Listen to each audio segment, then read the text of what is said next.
провода, ток по рукам, телефон на все голоса говорит пока. Пора. И пальто на гвозде, шарф в рукаве и перчатки в карманах шепчут: подожди до утра, до утра. Но странный стук зовет дорогу. Может, сердце, может, стук в дверь.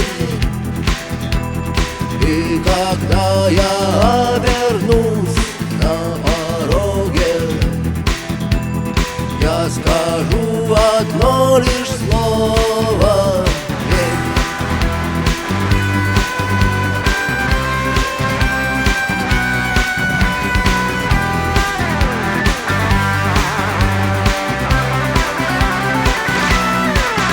И опять на вокзал, и опять к поездам, и опять проводник выдаст белье и чай.